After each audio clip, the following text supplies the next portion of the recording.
Success की नलवाज, ये दिल मांगे मोर. The guys were so highly charged of that. They're wanting that some more bunkers should have been there and we would have got the more chaps.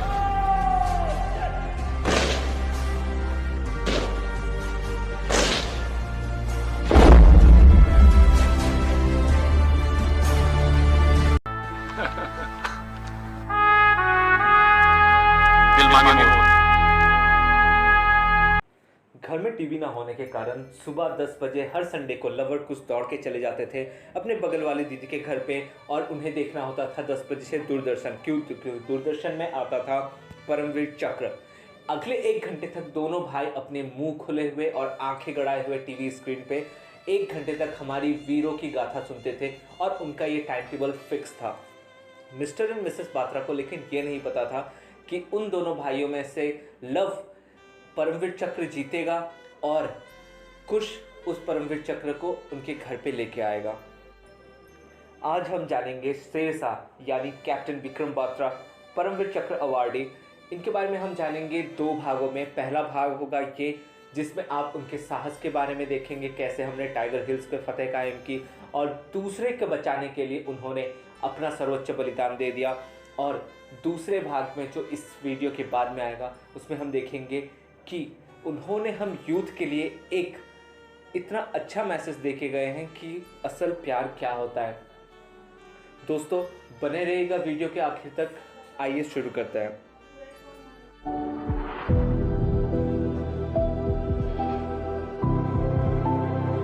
Batra बचपन से ही बहुत ज़्यादा साहसी थे. एक दिन जब उनकी एजुकेशन पालनपुर में हुई है और हमारे और एक वीर की एजुकेशन भी पालनपुर से हुई है, आपने अगर पहला वीडियो देखा होगा आपको पता होगा.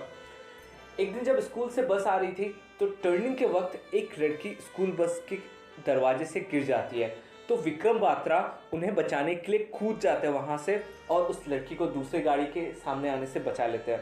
अब इनकी माँ हॉस्पिटल में जब आती है वो बहुत ही गुस्से में होती है, लेकिन विक्रम बात्रा जब बोलता है कि माँ अगर मैं ऐसा नहीं करता तो वो लड़की दूसरे ट्रक के आगे आ जाती, तो उनकी माँ को तभी एहसास हो गया था कि ये लड़का बहुत साहसी है और ये बहुत आगे तक जाएगा, और दूसरों को बचाने के लिए वो हमेशा ही ऐसे रहते थे. दोस्तों विक्रम बात्रा सिर्फ पढ़ाई में ही नहीं बल्कि टेबल टेनिस में वो नेशनल लेवल के प्लेयर थे. आर्मी एनसीसी एयर विंग में उन्हें बेस्ट कैडेट का अवार्ड मिला था नदन कमांड में, और इसके बाद जब वो ग्रेजुएशन कर रहे थे तब उन्हें मर्चेंट नेवी का कॉल भी आ चुका था. लेकिन विक्रम बात्रा ने अपना स्ट्रीम उस दिन 1 दिन पहले ही जाने से उन्होंने अपने यूनिफॉर्म्स भी सिला लिए थे, लेकिन 1 दिन पहले उन्होंने अपने माँ के गोद में सर रखा और उन्होंने बोला कि मुझे आर्मी ज्वाइन करनी है. सब शौक थे लेकिन विक्रम बात्रा ने डिसाइड कर लिया था. दोस्तों उस समय आपको जान के हैरान होगा कि मर्चेंट नेवी की सैलरी थी करीबन 1,20,000 रुपये और इंडियन आर्मी की सैलरी थी करीबन लेफ्टिनेंट पोस्ट के लिए 29,000 रुपये, करीबन 1 लाख का फ़र्क.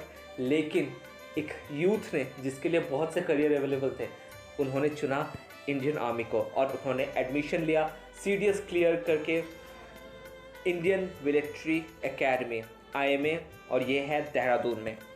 दोस्तों देहरादून में इन्होंने परफॉर्मेंस अपना काफ़ी अच्छा दिया और इन्होंने पूरी लाइफ अपनी एंजॉय की जितने वो मिलिट्री डेज में थे एकेडमी में. और इसके बाद यंग डैशिंग एक हैंडसम हमारे सामने ऑफिसर निकल के आते हैं जिनको हम जानते हैं कैप्टन विक्रम बात्रा के नाम से. दोस्तों इसके बाद इन्होंने इंडक्शन लिया कहाँ पे? 13 जैक रिफ में. जी हाँ, 13 जम्मू एंड कश्मीर राइफल्स में. दोस्तों जम्मू एंड कश्मीर राइफल्स में कारगिल वार से पहले ये कश्मीर में सर्व कर चुके थे और इन्हें 2 महीने के लिए इनका जो पीरियड था वो ख़त्म हो चुका था और इन्हें यूपी में एक पीस एरिया में भेज दिया गया था. लेकिन जब टाइगर हिल्स को ऑक्युपाई करना था, मैंने आपको पहले भी बताया था हवलदार योगेंद्र सिंह के बायोग्राफी में कि जो घातक प्लेटून थी उन्होंने बहुत हद तक कब्जा कर लिया था, लेकिन उन्होंने बहुत ज़्यादा कैजुअलिटीज़ झेली थी. अब इसे रिकवर करने के लिए इनके प्लेटून को वापस बुलाया गया था और ये रहा वो पीक जिसके लिए हमने बहुत से जवानों ने वीर गति को प्राप्त किया और उन्होंने अपना सर्वोच्च बलिदान दिया.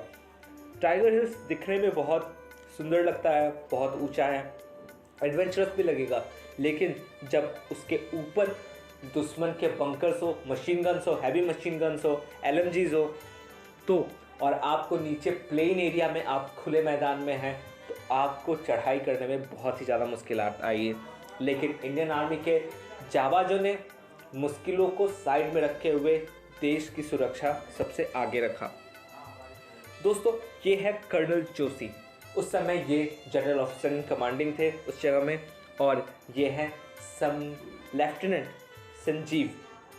लेफ्टिनेंट संजीव थे ब्रावो कंपनी के और विक्रम बत्रा थे डेल्टा कंपनी। अब जीओसी ने इन्हें सबसे पहला टास्क दिया था कैप्चर करने का .5140 को कैप्चर करना आसान नहीं था। अब विक्रम बत्रा एक कंपनी को लीड कर रहे थे डेल्टा और लेफ्टिनेंट संजीव कर रहे थे ब्रावो कंपनी को। अब दोनों अलग अलग पॉइंट से चढ़ रहे थे और दोनों ने अपनी चढ़ाई शुरू की। और रात के समय में आप फॉलो कर रहे हैं तो आपको पता है ज़्यादातर ऑपरेशंस, मैक्सिमम ऑपरेशन हम कह सकते हैं कि रात के समय में होता था। जब दोनों चढ़ रहे थे, जीओसी यानी कर्नल जोशी को डर भी लग रहा था और उन्हें हौसला भी था कि दोनों लड़के कर जाएंगे। 3:30 बजे ब्रावो कंपनी का मैसेज आता है ओ या मतलब ये कोड वर्ड था। इसका मतलब वो पहुंच चुके थे अपने पोस्ट पे।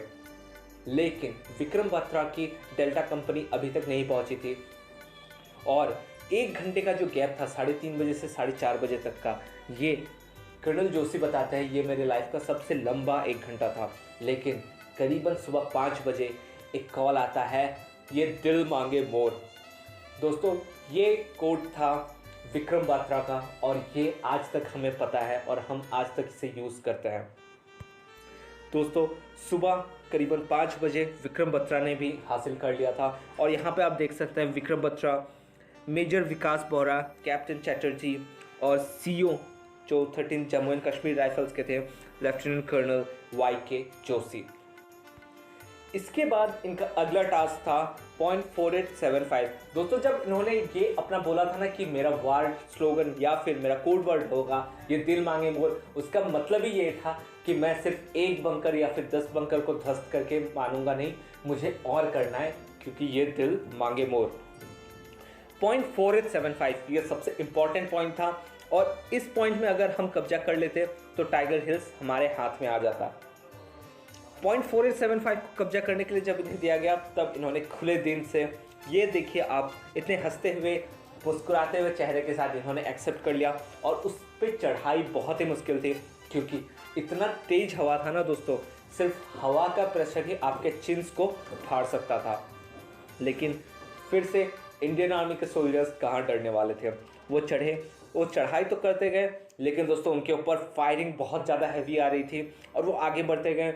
उनके बंकर्स को ध्वस्त किया पाकिस्तान के, लेकिन उनके बगल में ही एक सोल्जर्स को गोली लग गई थी। दोस्तों, जैसा इनका जज्बा था बचपन में जब इन्होंने उस लड़की को बस के नीचे आने से बचाया था, वैसे ही वो यहाँ भी करने वाले थे। लेकिन सामने जो सूबेदार साहब थे उनका एक्सपीरियंस कह रहा था कि सर ये नहीं बचेगा। लेकिन विक्रम बत्रा ने कहा कि आप और हम मिलके इसे एवैक्यूएट करेंगे। तो सूबेदार साहब ने कहा कि नहीं सर, ये बचेगा नहीं और हमारी जान जोखिम में पड़ जाएगी। तो विक्रम बत्रा कहते हैं, डर गए क्या साहब? तो सूबेदार ने कहा नहीं डरा। तो वो जैसे ही सूबेदार साहब उठ के जाने लगे, विक्रम बत्रा ने कहा आप बैठ जाओ, आपके बाल बच्चे वाले हो, मेरी तो अभी शादी भी नहीं हुई, मैं जाके इन्हें बचाता हूँ। ऐसे थे वो आगे बढ़े और जैसे ही वो उठ के उन्हें साइड कर रहे थे, उन्हें एक गोली आती है और उन्हें सीधे चेस्ट पे लगती है। दोस्तों, इस गोली के लगने के बाद ही वो गिर जाते हैं नीचे। दोस्तों, इससे पहले भी जब वो कश्मीर में थे 13 जैक राइफल्स में, तब इंसर्जेंसी ऑपरेशंस में भी उन्होंने बहुत हिस्सा लिया था। उस समय भी इन्हें गोली लगी थी, लेकिन वो गोली छूते हुए उनके बगल से निकल गई थी और जो पीछे खड़ा आदमी था उनकी स्पॉट डेड हो गई थी। लेकिन ये वाली गोली ऐसी नहीं थी। ये वाली गोली में सर का सर्वोच्च बलिदान लिखा हुआ था। ये गोली उन्हें लगती है और वो ज़मीन पे गिर जाते हैं। पहले तो उनके जवान जितने थे वो हॉरिफाइड हो जाते हैं, लेकिन जब उनके कैप्टन साहब को, शेर साहब को गोली लगती है, तब उनका गुस्सा 7वें आसमान पे होता है। वो बिना एक भी कैजुअलिटी के पूरे पाकिस्तानी आर्मी के बंकर्स को ध्वस्त कर देते हैं, उन्हें मारते हैं। और बहुत से पाकिस्तानी सोल्जर्स तो डर के मारे पहाड़ों से कूद गए थे और उनकी मौत बहुत ही भयावह हुई थी। इसके बाद हमने टाइगर हिल्स पे कब्जा कर लिया था। आप अगर रेगुलर कारगिल सागा को एपिसोड्स के फॉलो कर रहे हैं तो आपको पता होगा कि हमने इन पीक्स को ऑक्युपाई करने के लिए कोई भी बैटल हो उसमें हमारे जवानों ने क्या खोया और उनके परिवारों ने क्या खोया था। दोस्तों, इसके बाद विक्रम बत्रा का पार्थिव शरीर पहुंचता है पालमपुर में। कि आप देख सकते हैं पालमपुर में सिरसा का पहुंचता है पार्थिव शरीर और उन्हें नम आँखों से करीबन 25,000 लोग जुटे थे और हीरो ऑफ पालमपुर के लिए सभी लोग दुआ मांग रहे थे। आज भी दोस्तों आप अगर पालमपुर विज़िट करते हैं, आप किसी को भी पूछिए कि कैप्टन विक्रम बात्रा का घर कहाँ है, तो वो हंसते हंसते आपको खुशी मन से उनके घर की ओर ले जाएगा।